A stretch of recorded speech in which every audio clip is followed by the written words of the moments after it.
Bagaimana kabarnya pagi ini? Baik dan luar biasa ya. Puji syukur jikalau kita pada pagi hari ini masih diizinkan untuk kita bisa bersama-sama datang beribadah kepada Tuhan, tentunya dengan keadaan yang sehat, penuh dengan sukacita dan terlebih siap untuk kita menyembah Tuhan dengan sepenuh hati kita. Baik, sebelum kita memulai ibadah kita pada pagi hari ini, mari saya undang seluruh jemaat untuk bangkit berdiri. Kita akan siapkan hati untuk kita masuk ke saat yang terlebih dahulu.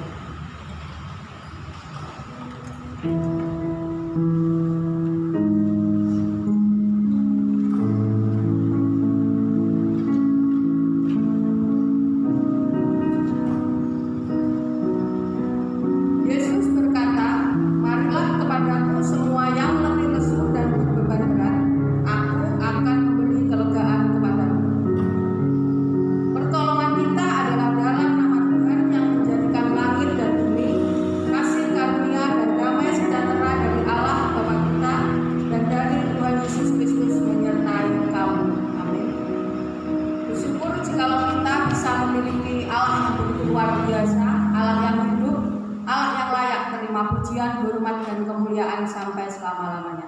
Dan kita mau naikkan segala puji syukur kita hanya kepada Tuhan, karena Tuhan baik dan Tuhan ajaib. Kita menyanyikan pujian Kunaikan Syukur KR 207.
Tuhan, Engkau menyelidiki dan mengenal aku, Engkau mengetahui kalau aku duduk atau berdiri.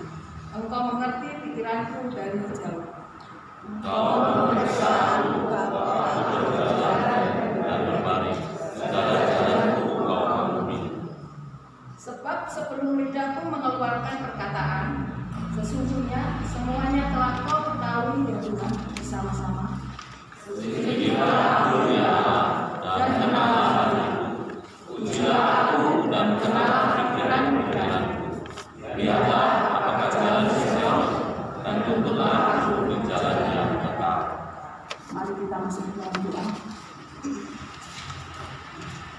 Ya Tuhan, Allah Bapa kami yang ada di dalam surga, setiap kali kami datang ke tempat ini Tuhan, kami tidak ada tujuan yang lain selain Engkau. Engkau adalah tujuan dan alasan mengapa kami ada di tempat ini untuk beribadah kepadamu, untuk memuliakan namamu, untuk menyembahmu, dan untuk mengakui bahwa Engkau adalah satu-satunya Tuhan dan satu-satunya juru selamat dalam hidup kami. Kami menyadari tidak ada pribadi yang lain, tidak ada Tuhan yang lain yang layak untuk kami sembah dan kami muliakan. Kesetiaan-Mu begitu nyata di dalam hidup kami. Bukti pada pagi hari ini kami dapat ada di tempat ini untuk datang beribadah kepadamu. Dan kami akan memulai ibadah kami, kiranya Engkau menyertai ibadah kami dari awal, pertengahan hingga akhir.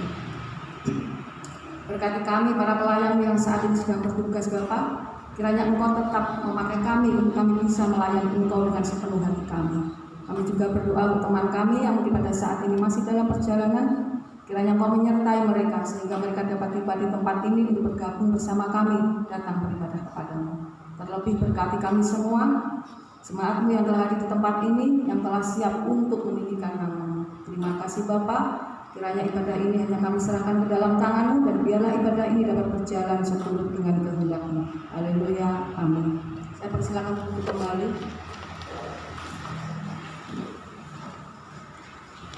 Sebagai manusia kita tidak luput dari dosa, pelanggaran demi pelanggaran seringkali kita lakukan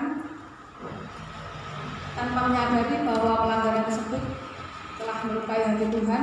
Pada saat ini mari kita datang dengan segala kerendahan hati kita untuk kita mengakui segala dosa kita di hadapan Tuhan, karena kita punya juru selamat yang ajaib, Allah yang baik, Allah yang hidup.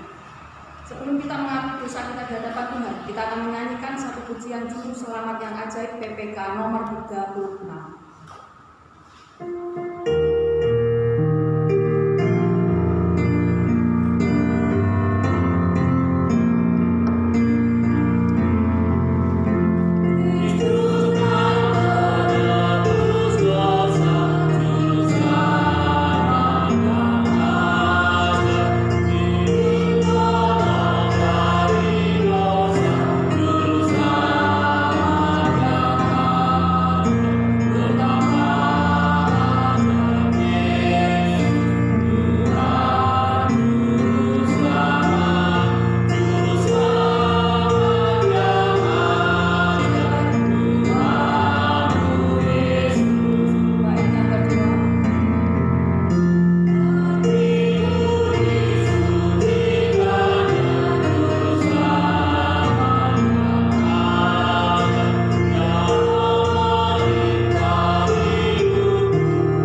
kami sebagai manusia yang berdosa mengucap syukur karena Kami yang tunggal datang ke dunia sebagai juru selamat kami yang ajaib.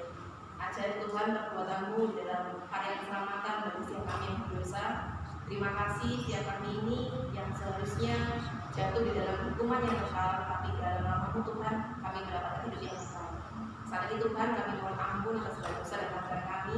Ampuni kami dengan segala kedosaan kami yang telah kami lakukan, lalu pikiran kami, perkataan kami, dan tindakan kami. Kami mengakui hal itu salah di hadapan Allah. Kami tahu hal itu tidak benar di hadapan Allah, dan biarlah kami memiliki tekad yang kuat menjauhi segala dosa ini karena pimpinan Roh Kudus. Terima kasih Tuhan karena keputusan-Mu. Terima kasih yang telah kami terima, dan kami percaya jaminan ini telah kami terima sekali untuk seumur hidup kami, sekali untuk selama-lamanya. Terima kasih Bapak. Amin. Saya akan membacakan berita anugerah yang terambil dari Mazmur 32 ayat 1 sampai dengan ayat 2. Berbahagialah orang yang diampuni pelanggarannya, yang dosanya ditutupi. Berbahagialah manusia yang kesalahannya tidak diperhitungkan Tuhan, dan yang tidak berjiwa penipu. Petunjuk hidup baru terambil dari Kolose 3 ayat 23. Apapun juga yang kamu perbuat, perbuatlah dengan segenap hatimu, seperti untuk Tuhan dan bukan untuk manusia. Kita telah diselamatkan oleh Tuhan dari segala dosa-dosa kita. Oleh sebab itu, biarlah Kristus tetap hidup dan tinggal di dalam hati kita, dan kita sebagai anak yang telah diselamatkan, mari kita melayani Tuhan dengan sepenuh hati kita.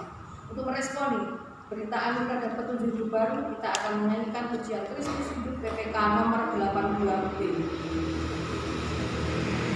Amin.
Pengakuan iman rasuli.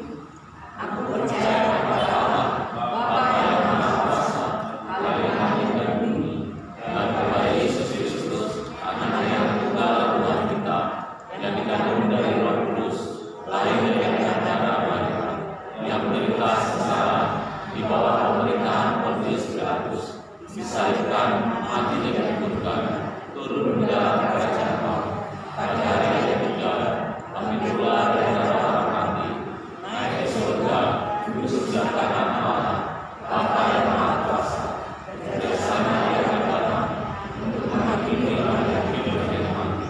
Aku percaya kepada Roh Kudus, gereja yang Kristen, persekutuan orang kudus, pengampunan dosa, kebangkitan tubuh, dan hidup yang kekal. Amin. Masih tetap berdiri. Kita akan berdoa syafaat. Pokok-pokok yang akan kita doakan, yang pertama kita berdoa untuk jemaat yang sakit dan jemaat yang sedang dalam pergumulan. Yang kedua kita berdoa untuk kinerja sinode GKRI dan pertumbuhan gereja-gereja lokal GKRI di Indonesia. Yang ketiga kita berdoa untuk pemerintah kita dari pusat hingga daerah dan persiapan pemilu tahun 2024. Mari kita mengangkat doa ini bersama-sama.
Terima kasih Tuhan, inilah doa yang bisa kami naikkan ke hadirat-Mu. Kiranya Engkau akan menjawab dari setiap doa kami seperti dengan cara dan kehendak-Mu.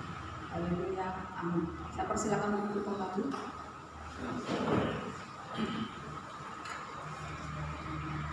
Sebentar kita mau belajar tentang kebenaran firman Tuhan yang akan disampaikan oleh banyak Bapak Pendeta Nathanael Sukito dengan tema di luar Tuhan segala sesuatu adalah sia-sia. Selagi kita masih diberi kesempatan, selagi kita masih diberi waktu, mari kita gunakan hidup kita dengan sepenuh hati kita untuk kita melayani Tuhan dengan sungguh-sungguh. Untuk menyambut firman Tuhan, kita akan menyanyikan satu pujian, hidup ini adalah kesempatan. Amin.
kita berdoa. Mari mohon.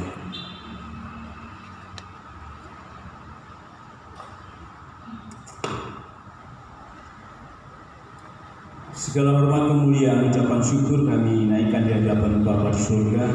Karena anugerah-Mu semata kami boleh ada sebagaimana ada pagi hari ini.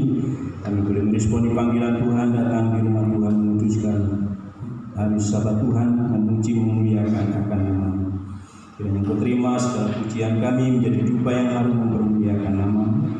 Saatnya kami membaca, menemukan sebagian firman-Mu, Tuhan urapi setiap kami, khususnya hamba-Mu, agar kebenaran firman Tuhan boleh tertanam hati dan pikiran kami, dan boleh kami lakukan dalam setiap kehidupan kami yang berkasih. Ampuni segala dosa kesalahan kami Bapa, di dalam nama Tuhan Yesus, kami berdoa dan mengucap syukur. Haleluya. Amin.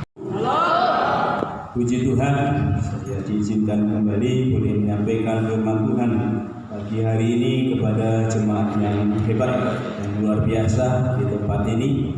Kebersamaan kekompakannya pasti ada maksud rencana Tuhan yang indah, yang baik di dalam setiap kesetiaan kita, di dalam setiap pelayanan kita dan ibadah kita.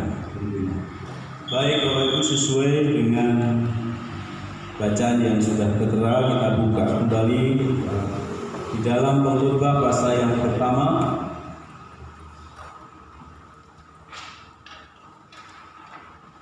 Pengkhotbah pasal yang pertama, ayat yang pertama, dan seterusnya kita akan baca dengan 18 ayat ini supaya nanti kuliahnya tidak terlalu panjang, jadi bacanya yang panjang bergantian.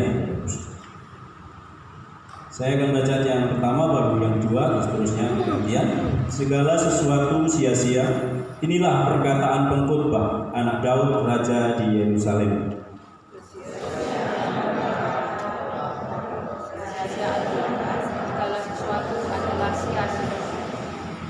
Apakah gunanya manusia berusaha dengan jerih payah di bawah matahari? Keturunan yang satu pergi dan keturunan yang lain datang, tetapi bumi tetap ada. Matahari terbit, matahari terbenam, lalu terburu-buru menuju tempat ia terbit kembali. Angin bertiup ke selatan, lalu berputar ke utara, terus menerus ia berputar, dan dalam putarannya angin itu kembali. Semua sungai mengalir ke laut, tetapi laut tidak juga menjadi penuh. Kemana sungai mengalir, ke situ sungai mengalir selalu. Segala sesuatu menjemukkan, sehingga tak terkatakan oleh manusia. Mata tidak pernah melihat, telinga tidak puas mendengar. Apa yang pernah ada akan ada lagi, dan apa yang pernah dibuat akan dibuat lagi. Tak ada sesuatu yang baru di bawah matahari. Adakah sesuatu yang dapat dikatakan, lihatlah ini baru, tetapi itu sudah ada dulu, lama sebelum kita ada. Kenang-kenangan dari masa lampau tidak ada, dan dari masa depan yang masih akan datang pun tidak akan ada kenang-kenangan pada mereka yang hidup sesudahnya. 12. Aku pengkhotbah adalah raja atas Israel di Yerusalem. Aku membulatkan hatiku untuk memeriksa dan menyelidiki dengan hikmat segala yang terjadi di bawah langit. Itu pekerjaan yang menyusahkan yang diberikan Allah kepada anak-anak manusia untuk melelahkan diri. Aku telah melihat segala perbuatan yang dilakukan orang di bawah matahari. Tetapi lihatlah, segala sesuatu adalah kesia-siaan dan usaha mencari angin. Yang bungkuk tak dapat diluruskan, dan yang tak ada tak dapat dihitung. Aku berkata dalam hati, lihatlah, aku telah membesar dan menambah hikmat lebih daripada semua orang yang memerintah atas Yerusalem sebelum aku, dan hatiku telah memperoleh banyak hikmat dan pengetahuan. Aku telah membulatkan hatiku untuk memahami hikmat dan pengetahuan, kebodohan dan kebebalan, tetapi aku menyadari bahwa hal ini pun adalah usaha menjaring angin. Karena di dalam banyak hikmat ada banyak susah hati, dan siapa memperbanyak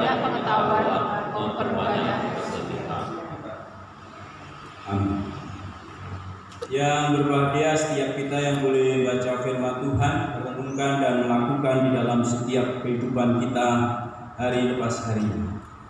Tema yang sudah tertulis di dalam warta ini, di luar Tuhan segala sesuatu adalah sia-sia. Ditulis bahwa penulis kitab Pengkhotbah ini tidak disebutkan namanya, tapi sangat jelas bahwa dia adalah anak Daud, Raja Yerusalem, dan dia adalah Salomo.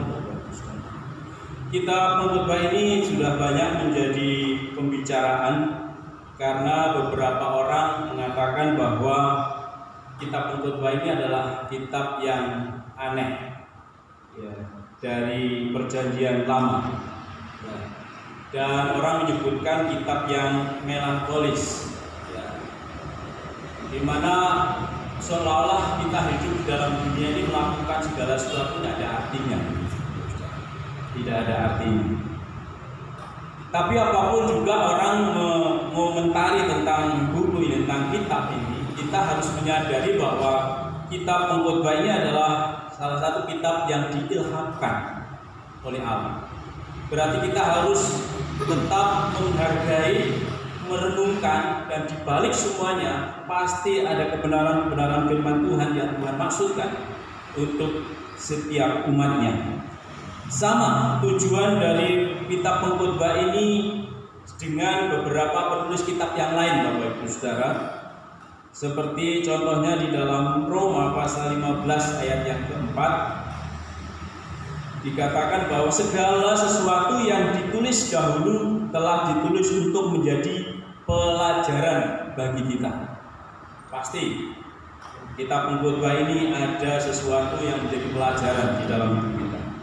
Dan tujuan yang lain adalah seperti yang tertulis di dalam kitab 1 Korintus pasal yang ke-10 ayat 11, semuanya ini telah menimpa mereka sebagai contoh dan dituliskan untuk menjadi peringatan bagi kita yang hidup pada waktu di mana zaman akhir telah tiba. Jadi menjadi peringatan bagi kita bersama, Bapak Ibu Saudara, kitab Pengkhotbah ini. Nah, Bapak Ibu Saudara yang dikasihi Tuhan, penulis kitab ini, Salomo, ini sedang berpikir sama seperti pada umumnya manusia, di mana orang sedang berpikir untuk mencari makna sebuah kehidupan, untuk mencari sebuah kepuasan di dalam dirinya. Sehingga Salomo sama seperti apa yang dilakukan oleh kebanyakan orang. Dia memiliki mimpi yang besar untuk mendapatkan sebuah kebahagiaan yang sejati, untuk memperoleh nilai hidup, makna hidup ini, dan kepuasan di dalam dirinya. Dan rupanya Salomo diberikan kesempatan oleh Tuhan untuk menikmati itu semuanya, apa yang dia mimpikan. Dia melakukan pekerjaan-pekerjaan yang besar. Dia membangun rumah-rumah begitu banyak. Lalu dia juga membangun sebuah istana yang megah, memiliki penghasilan yang sangat besar setiap bulannya tentunya, Bapak Ibu Saudara. Dia juga memiliki budak laki-laki dan budak perempuan. Bahkan ada beberapa budak yang juga melahirkan di istananya. Dia menjadi raja yang sangat terkenal, yang sangat kaya. Dia memiliki banyak harta, banyak emas, perak, dan segala kekayaan kerajaan dia miliki. Dia memiliki daerah yang begitu luas. Bayangkan Bapak Ibu Saudara, dia memiliki semuanya di dalam hidupnya. Dia juga memiliki barang-barang berharga, baik dari rampasan maupun dari masyarakat, dari rakyat yang dipimpinnya, baik dari tanah yang mengeluarkan hasil bumi dengan demikian luar biasa. Dia membangun rumah, menanam pohon-pohonan dan semua macam-macam buah-buahan. rumah-rumah dilengkapi dengan fasilitas yang ada. Dia memiliki menyenangkan hati dengan memperbanyak istri dan budik-budik. Jadi semua yang diinginkan oleh manusia seolah-olah Salomo nikmati itu semua. Ada tahta, harta, wanita, semuanya ada. Namun apakah Salomo mendapatkan yang namanya kepuasan hati itu? Apakah Salomo memperoleh yang namanya kebahagiaan yang sejati itu? Jawabannya tidak. Mengapa? Di masa tuanya dia sadar, hampir setiap malam dia sulit untuk tidur. Kekayaan segala harta ada dalam dirinya, tetapi hati ini kosong. Hati ini merana, sedih, sulit tidur. Bukankah itu semua yang dicari oleh semua orang? Bukankah itu yang dicari saat ini oleh semua orang yang ada di dunia? Mengejar kekayaan, seolah-olah harta itu adalah segala-galanya, seolah-olah uang itu adalah segala-galanya. Orang berpikir kalau banyak duit ya semuanya bisa, ya. Sakit bisa berobat ke rumah sakit dan seterusnya. Ada satu jemaat Bapak Ibu Saudara sedang menemukan sebuah karir, ya, yang menanam sayuran yang sudah terkenal saat-saat. Ketika itu dia berhasil lalu memperbesar lokasinya untuk sebuah tanaman itu, menambah waktu, tenaga, sehingga hari-hari untuk Tuhan, minggu itu sangat jarang beribadah. Waktunya habis untuk merawat, untuk memanen, untuk menjual penghasilannya. Dan celakanya kalau suaminya nggak hadir, istrinya ikut nggak hadir pula, termasuk anaknya. Dan itu lama tinggalkan itu. Hanya kalau pas ada jadwal saja. Itu pun kalau diingatkan. Kalau nggak diingatkan ya sumpah. Kalau ada jadwal dihubungi, besok liturgi, besok melayani, ya datang. Kalau enggak ya sudah. Baru berjalan mungkin 2-3 tahun. Ya, untungnya mungkin yang puluhan juta. Untungnya. Tak tahunya Bapak Saudara, ketika dia membawa mobil pickupnya, dia masuk mengantar sayuran itu ke sebuah toko. Nah, dia itu lupa handbrake-nya mobilnya itu tidak dihidupkan, sehingga mobil pickupnya itu mundur sendiri, sementara orangnya berada di dalam, sehingga beberapa mobil dan beberapa motor menabrak, dan dia harus mengganti mobil dan motor yang rusak. Itu ratusan juta, ratusan juta. Kalau dilihat dari keuntungannya selama 2-3 tahun, paling banter itu untungnya masih sekitar 10 juta untungnya. Tidak ada apa-apanya. Apakah Salomo setelah mendapatkan semua yang dia impikan itu dia bahagia? Jawabannya tidak. Apa jawaban yang sesungguhnya? Apa yang kesimpulan yang sesungguhnya? Di luar Tuhan segala sesuatu sia-sia.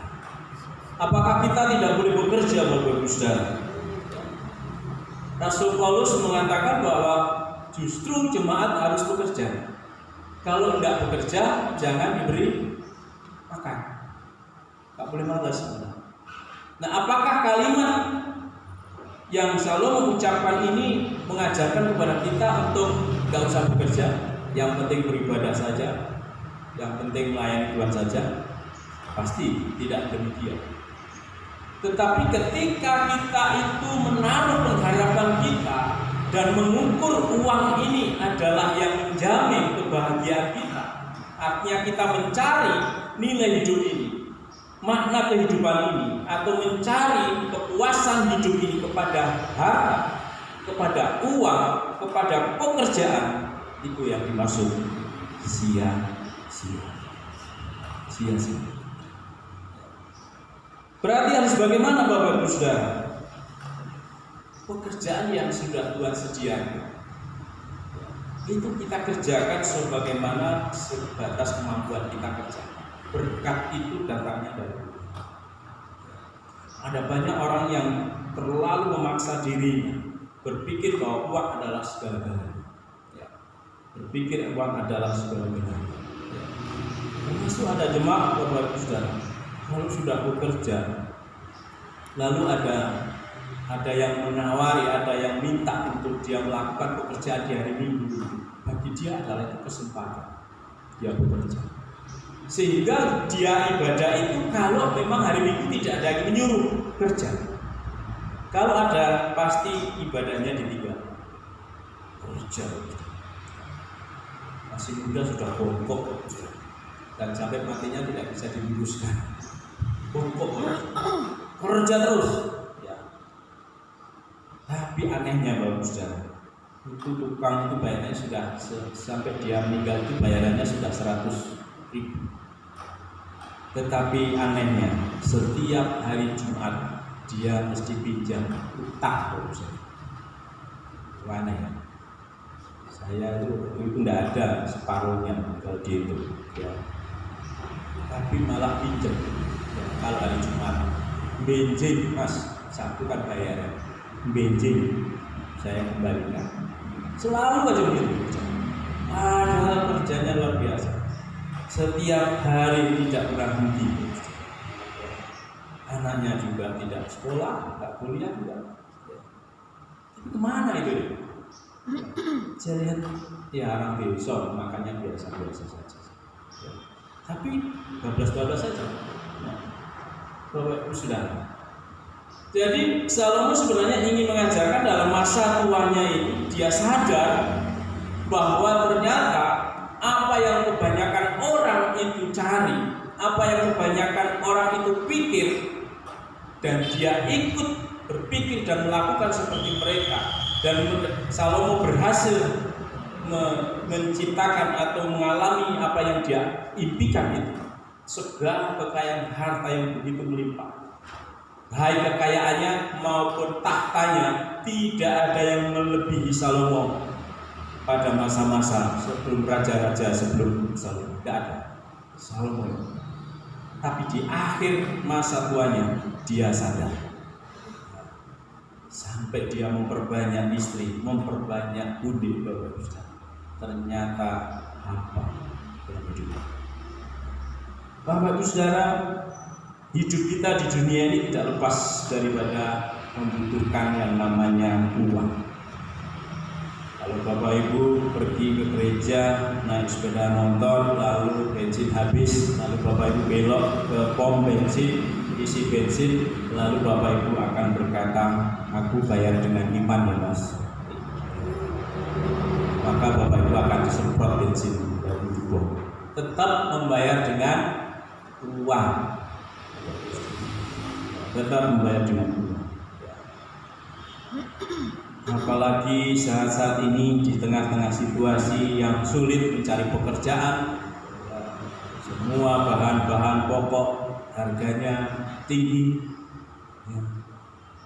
uang nampaknya tidak pernah berhenti, tidak pernah tinggal, tapi terus berlalu. Dan ini banyak menimbulkan pertengkaran dalam keluarga. Karena istri menuntut untuk suami memberi tambahan uang, tapi bayaran suami tidak bisa mengikuti apa yang menjadi tuntutan istri. Saya belum lama menyelesaikan persoalan karena kebutuhan hidup istri dengan diam-diam utang, dan utangnya itu bank BCA, bank cicilan pajak. lama-lama membengkak. Ketika sudah tak berdaya, sembunyi. Rumah ini sering kosong, pindah ke sana, tidur di sana ke orang-orang. Tujuannya apa? Supaya banknya itu, pegawainya itu tidak nemu dia di rumahnya. Ketika terpaksa, sang istri harus menceritakan kepada suaminya bahwa dia mempunyai tanggung jawab seperti itu. Karena apa yang dihasilkan oleh suami sudah diberikan kepada istri, lalu istri minta harus menyelesaikan tanggungan yang besar jutaan itu, maka suami tentu tidak sanggup. Hampir pisah terus. Hampir pisah gara-gara itu. Karena mengikuti keinginan dunia. Anaknya ingin minta ini, harus ikuti. Tetangga punya ini, harus punya ini. Ya berat saudara di akhir. Bapak Ibu Saudara yang dikasihi Tuhan, ciptaan Tuhan yang indah yang boleh kita nikmati ini bukan untuk menggantikan janji Tuhan, bukan untuk menggantikan posisi Tuhan dalam hidup kita. Saya dulu ketika dalam pelayanan, lalu Tuhan tambahkan anak, saya juga berpikir, ya, setiap jemaat nyekolahkan anak saya tanya, aku bisa nyekolah di Campur. Saya berusaha mengatasi dengan kekuatan saya, bagaimana mencukupkan keuangan saya untuk anak-anak saya. Sampai anak saya itu sungkan kalau teman-temannya datang, karena di rumah itu padang jinglang, di kamarnya tidak ada komputer, tidak ada apa zaman itu. Sementara temannya kalau dia main ke temannya, dia di rumahnya ada komputer, ada permainan, ya, sehingga ada pikir. Saya berusaha keras sampai saya dalam pelayanan ini nyambi loh, ya, nyambi ngajar di sekolahan, nyambi ngurusi orang cari SIM, orang titip hair. Jadi sampai bertahun-tahun saya itu di Polres. Belum cukup Bapak Saudara, saya pelihara kambing itu sampai 2 orang itu sampai 35 ekor.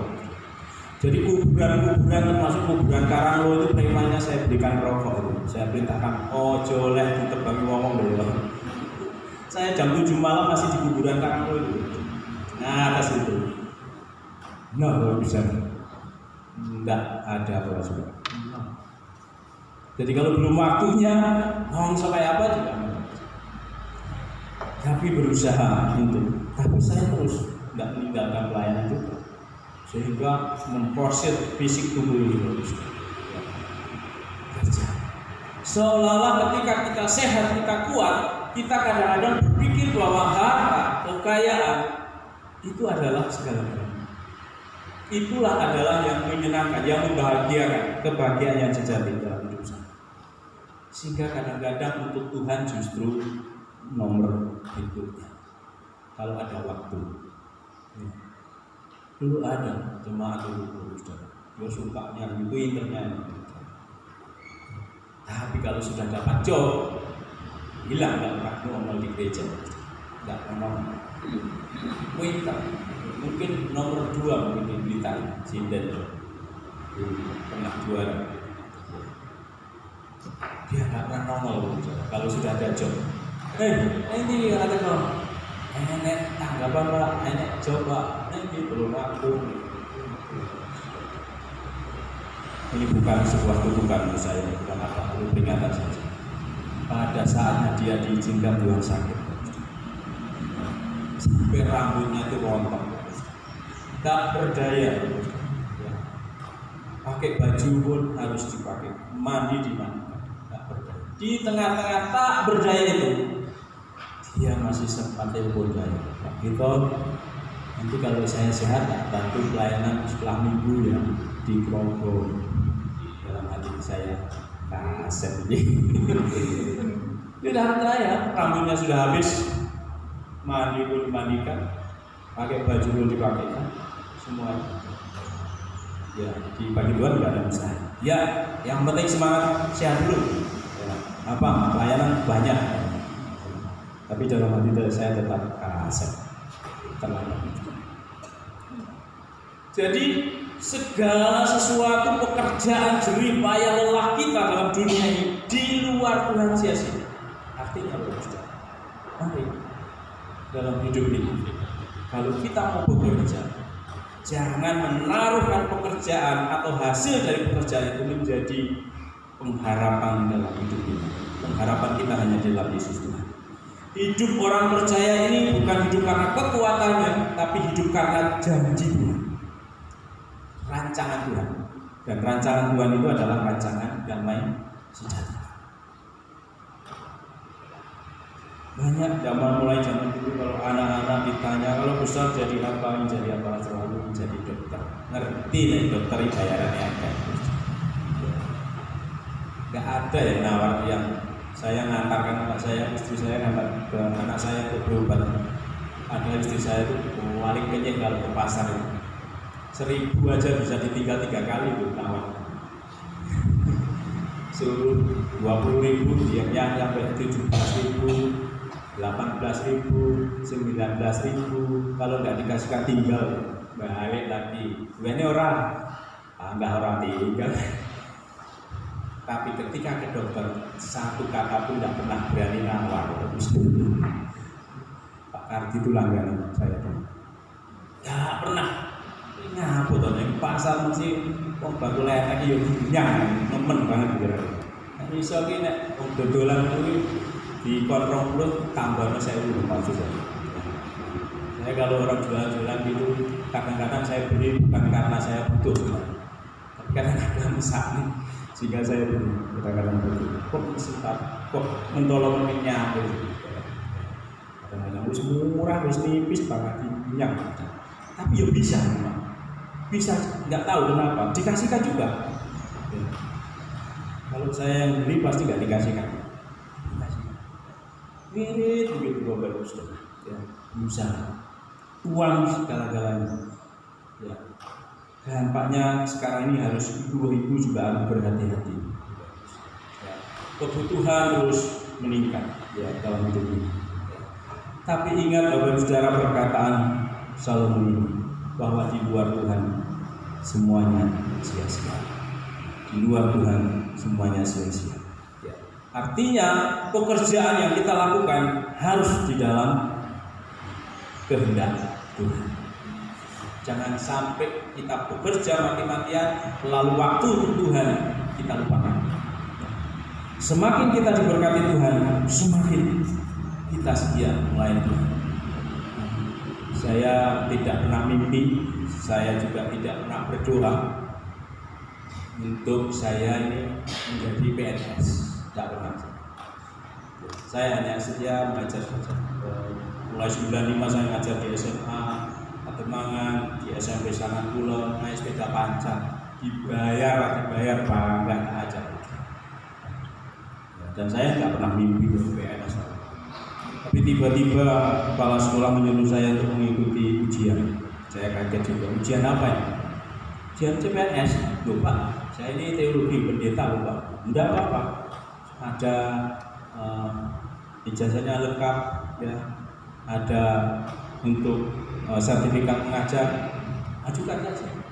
Ya, saya ikuti saja. Begitu ujian lulus, akhirnya harus menjadi PNS.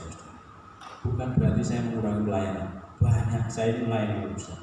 Baik di sini, di Tlogo, saya mengembalakan Ceku juga. Saya juga harus ke Tambak setiap Kamis.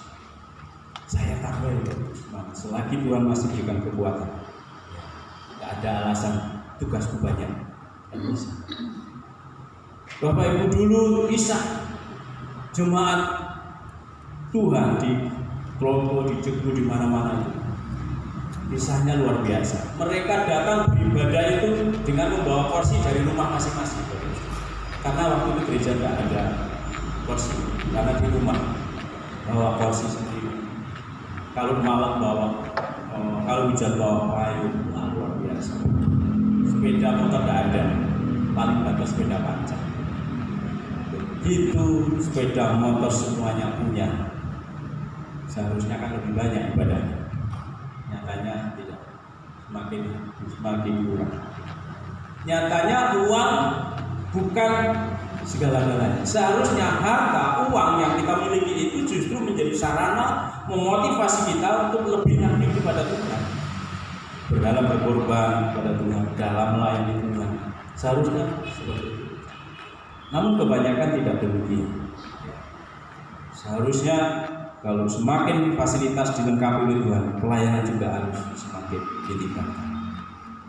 Bapak Ibu Saudara yang dikasihi Tuhan, kebahagiaan yang sejati, makna nilai kehidupan yang sesungguhnya hanya di dalam Yesus Kristus.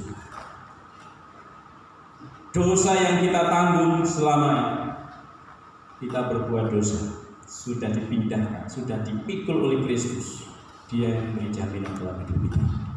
Sehingga salah kalau kita berpikir bahwa dunia, harta, kekayaan, emas, permata dunia ini menjadi jaminan untuk kita memperoleh kebahagiaan yang sejati, untuk mendapatkan nilai hidup yang sejati, kepuasan hidup yang sejati.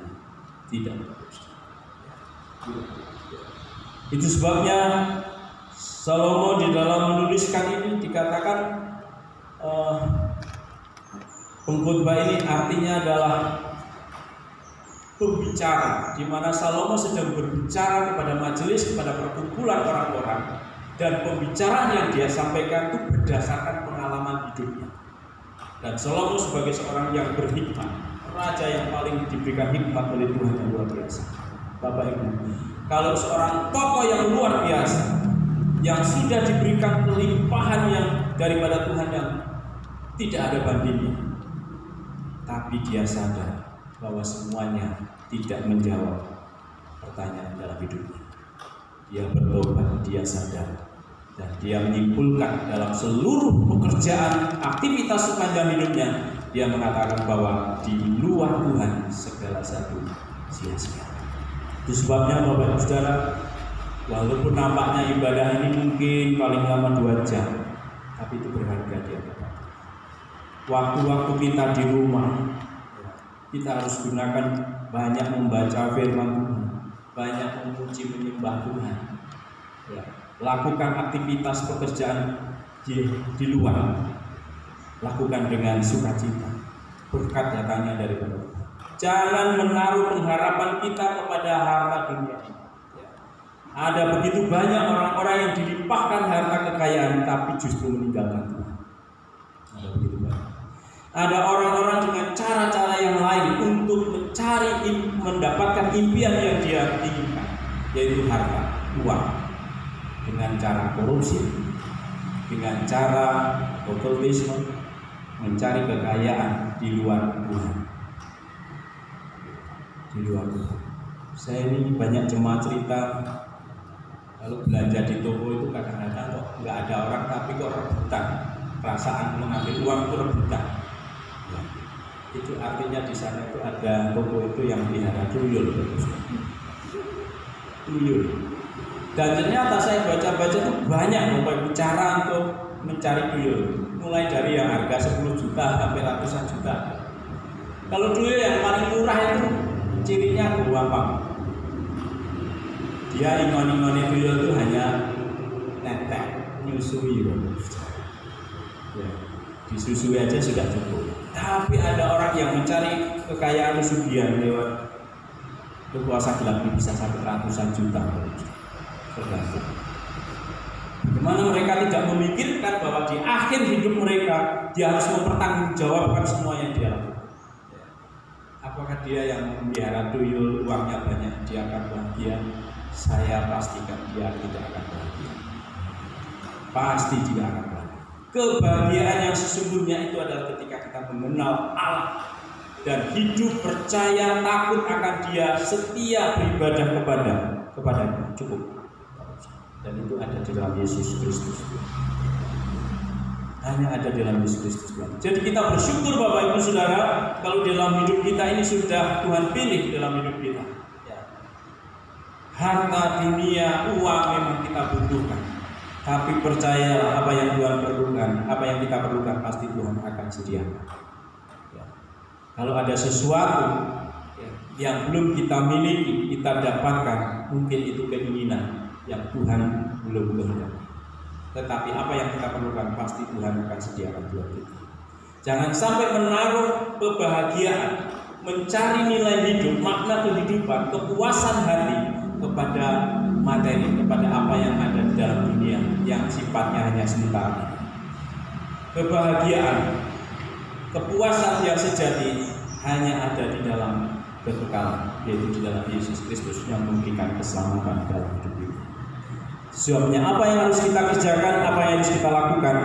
Hidup takut dan setia kepada Tuhan.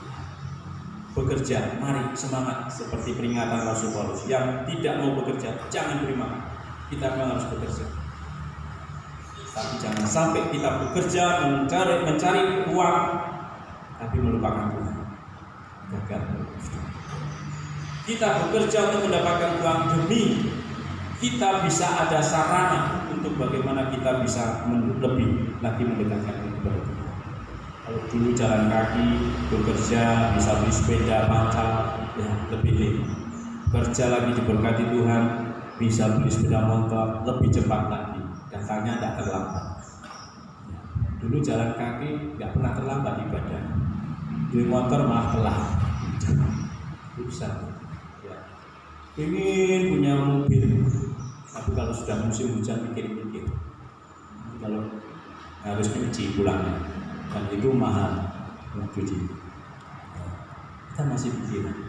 Kita bekerja untuk memperoleh sesuatu demi kita boleh memiliki fasilitas untuk lebih melayani Tuhan lebih baik lagi. Itu lebih baik. Jangan untuk mencari kepuasan hidup. Jangan untuk mencari kesenangan yang semu saja. Di dunia ini hanya semu. Tapi kebahagiaan, nilai kehidupan, makna kehidupan yang sesungguhnya hanya ada di dalam Kristus. Karena itu bukan berarti kita atau buku Salomo ini adalah banyak penilaian orang, melankolis, membingungkan. Saya percaya tidak membingungkan. Tidak banyak maksud dari Salomo sebenarnya. Hanya intinya satu, bahwa segala sesuatu yang kita kerjakan kalau itu di luar atau mungkin menduakan Tuhan, itu akan menjadi sia-sia. Tapi kalau kita bekerja dengan rajin, dengan semangat, demi kita setia kepada Tuhan, demi memuliakan Tuhan, saya percaya Tuhan pasti lebih-lebih memberkati kita. Lebih-lebih memberkati kita. Kadang-kadang untuk hal materi aja kita sampai meminta kepada Tuhan, sampai nangis-nangis, sampai berpuasa-puasa. Tak perlu.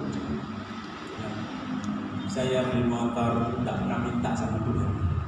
Tuhan, kalau sampai nangis-nangis dan berkat supaya bermotor, layani saja. Ya bekerja. Kalau Tuhan berikan berkat uang, ya beli motor. Kalau keluarganya belum percaya Tuhan, anak, istri, suami belum percaya Tuhan, jangan itu seharusnya yang harus dikuasai loh, ya, karena dunia ini sementara. Di dalam dunia ini orang mau bekerja, tidak di dalam Tuhan pun orang berkati. Apalagi kita anak Tuhan. Tuhan pasti akan memberkati kita tepat pada waktunya. Karena itu jangan menaruh pengharapan kita pada harta dunia ini. Walaupun itu kita butuhkan. Kita tetap bekerja dengan semangat, baik yang kerja di kantor, di toko, di ladang, di pabrik, di sekolah. Mari kita semangat bekerja sebagai anugerah Tuhan. Tapi bukan menjadi tempat sumber pengharapan kita. Pengharapan kita hanya di dalam Tuhan. Tuhan pasti akan sediakan. Jadi di luar Tuhan, segala sesuatu yang kita kerjakan dengan jerih payah kita sia-sia. Agar tidak menjadi sia-sia, mari kita dasari hidup takut akan Tuhan. Amin. Untuk meresponi kebenaran firman Tuhan ini, mari atau izinkan saya untuk mempersembahkan satu pujian bahwa harta di dalam harta dunia ini tidak ada artinya di luar Tuhan. Karena itu apa yang harus kita lakukan selain untuk melayani Tuhan yang bisa bersama-sama. Ku perlu Engkau Tuhan.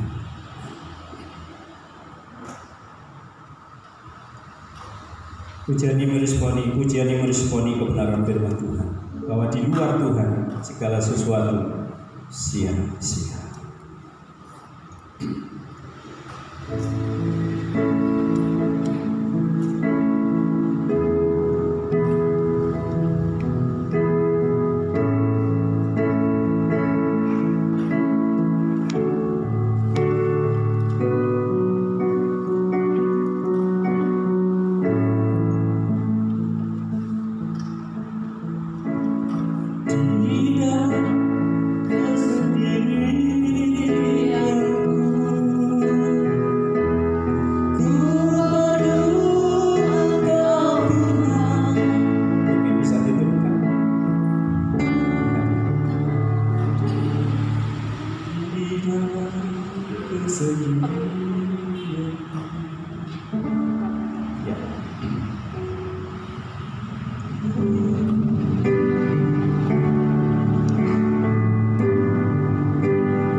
Ah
ke Responi dalam firman Tuhan. Terima kasih Tuhan untuk kebenaran firman. Kami boleh menyadari banyak orang dan mungkin kami bangsa sering berpikir bahwa harta dunia, kekayaan ini menjawab akan setiap pergumulan kami, makna kehidupan kami, kepuasan hati kami. Amin. Oleh hamba-Mu Salomo yang sudah Tuhan limpahkan segala harta kekayaan bahkan tahta, hatinya kosong. Pengalaman hidup yang luar biasa. Di akhir hidupnya, di masa tuanya, dia bersadar dan mengajar kepada setiap kami. Ialah dalam hidup ini, di tengah-tengah kesibukan kami, sulitnya hidup ini, yang menuntut kami harus bekerja keras, tetap tidak akan membuat kami di luar Tuhan. Kami tetap mendahulukan Tuhan. Kami tetap menomorsatukan Tuhan. Kami tetap mengandalkan Tuhan. Kami hidup bukan karena kuat kami, gagah kami. Kami hidup karena janji Tuhan. Oleh iman kepada Tuhan, kami meyakini, kami percaya bahwa rancangan-Mu adalah rancangan damai sejahtera dalam hidup kami, walaupun itu harus melalui proses perjalanan hidup. Kami percaya Tuhan lebih menghargai proses kehidupan ini, bukan semata-mata hasil. Dan kami percaya ketika kami menjalani proses seturut dengan kehendak-Mu, maka hasil tidak akan pernah mengecewakan. Terima kasih Tuhan. Berkati setiap jemaat Tuhan, gereja di tempat ini, GR ini Tuhan, tambahkan iman, kekuatan buat mereka. Berkati ekonomi, kesehatan mereka. Di tengah-tengah pergumulan, permasalahan dalam hidup yang mereka hadapi, tidak akan membuat mereka mundur jauh daripada Tuhan, tapi mereka akan semakin mencari dan mendekatkan diri kepada Tuhan. Dan mereka akan menemukan jawaban yang sesungguhnya. Berkati hamba-Mu dalam sidang tempat ini, para majelis yang ada, dan segenap jemaat Tuhan, biarlah nama-Mu akan terus dipermuliakan, pelayanan ini semakin diberkati Tuhan. Terima kasih ya Tuhan. Meteraikan kebenaran firman-Mu dalam hati dan pikiran kami, mampukan kami untuk menjadi pelaku firman. Di dalam nama Tuhan Yesus, Tuhan dan Juru Selamat yang hidup, hamba-Mu berdoa ucap syukur. Haleluya. Amin. Kembalikan.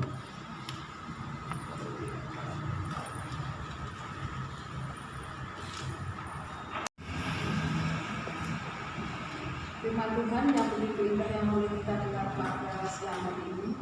Firman ini mengingatkan kepada kita bahwa segala kebahagiaan yang kita miliki akan kita peroleh jika kita ada di dalam Tuhan. Dan apapun pekerjaan kita, apapun yang kita lakukan, jika kita ada di luar Tuhan, semuanya akan menjadi sia-sia. Dengan firman ini kita diingatkan kembali, sesibuk apapun kita, mari kita luangkan waktu untuk kita bisa melayani Tuhan dengan sungguh-sungguh, dengan segenap hati kita. Apakah saudara, Bapak Ibu semuanya mau kita melayani Tuhan dengan sungguh-sungguh, dengan sepenuh hati kita? Mulai saat ini kita mau meluangkan waktu untuk kita bisa beribadah kepada Tuhan dengan setia dan takut akan Tuhan. Belum ada jawaban berarti belum semangat. Baik, tiba waktunya kita akan memberikan persembahan yang terbaik untuk Tuhan. Untuk yang bertugas pada minggu ini adalah Bapak Sudi dan Saudari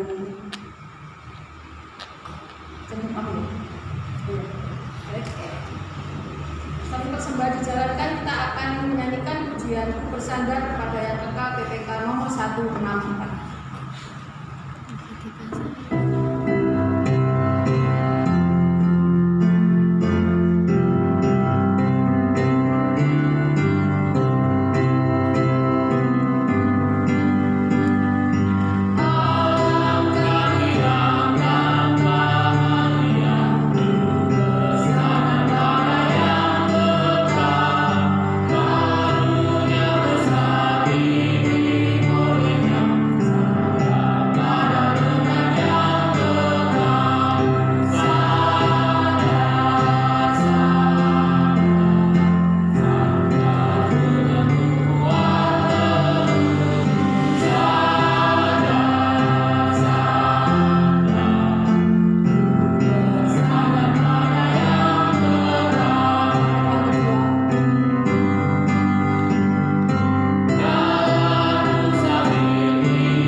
Tuhan Allah Bapa yang baik.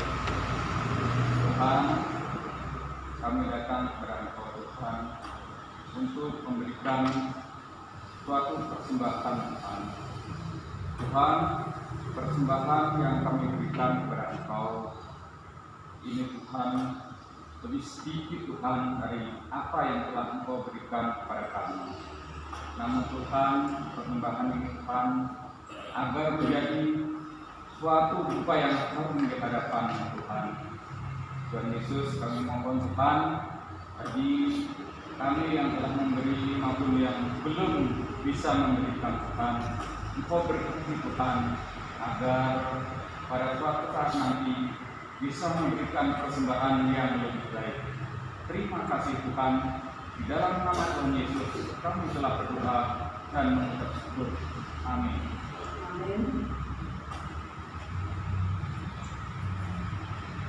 Saya akan membacakan warta untuk penata layanan Minggu tanggal 17 September tahun 2023. Pengkhotbah akan dilayani oleh Evangelis Aurelius, liturgos Ibu Lestari, musik Saudari Maria, backing vokal Ibu Pilihan dari Ibu Mega, kolektor Bapak Ibu Sudiono, menyambut Saudari Lili dan Saudara Wisnu.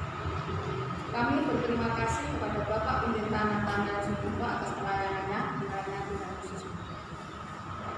Untuk ibadah sekolah minggu seperti biasa akan dilaksanakan setelah ibadah umum ini selesai.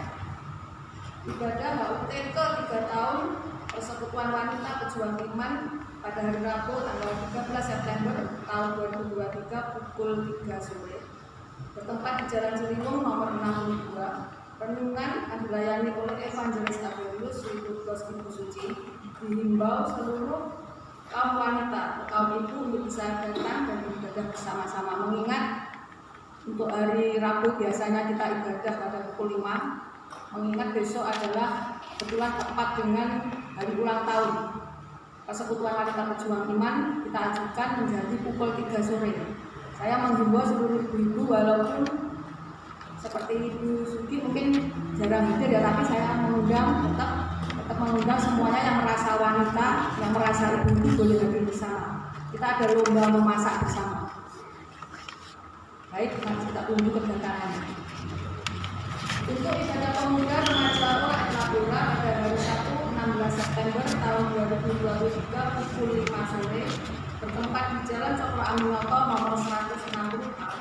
Renungan akan dilayani oleh Saudari Rita, liturgos Ibu Suci, musik Saudari Windy. Saya juga mengucapkan selamat datang bagi jemaat Tuhan yang baru pertama kali beribadah di Puro Hidup. Apakah ada? Masih belum ada, berarti ini menjadi tugas kita, bukan hanya tugas hamba Tuhan, majelis dan pengurus, tapi tugas kita bersama untuk kita tetap bisa mewartakan Injil dimanapun kita berada agar banyak jiwa-jiwa yang akan dikenal. Untuk laporan persembahan, Bapak Ibu bisa melihat di dalam warta. Jikalau ada kesalahan penulisan nominal ataupun nama, Bapak Ibu dapat menghubungi kami. Baik, kita akan mengakhiri ibadah kita pada siang hari ini. Saya undang seluruh jemaat bangkit berdiri. Kita akan menyanyikan doksologi dan menerima doa berkat.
Bapak Ibu jemaat yang terkasih di dalam Tuhan Yesus Kristus, arahkan hati iman pengharapanmu kepada Allah di dalam Tuhan Yesus Kristus, Tuhan dan Juru Selamat, sumber segala berkat, dan terimalah berkatnya. Kiranya berkat kasih karunia dan sejahtera yang daripada Allah Bapa, cinta kasih pertolongan di dalam Tuhan Yesus Kristus, kekuatan penghiburan dan persekutuan Roh Kudus senantiasa menyertai kita, memberkati kita, pribadi lepas pribadi, keluarga lepas keluarga, mulai hari ini sampai selama-lamanya. Di dalam berkat nama Tuhan Yesus Kristus, kita yang percaya Tuhan Yesus berkata, amin.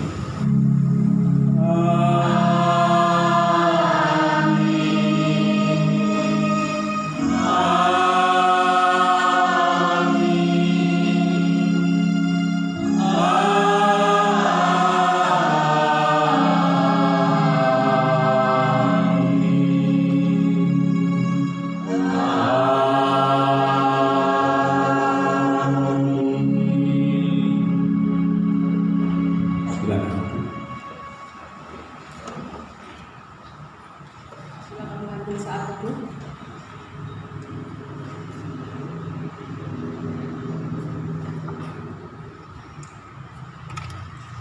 Saat teduh selesai, selamat hari Minggu dan sampai bertemu lagi minggu depan.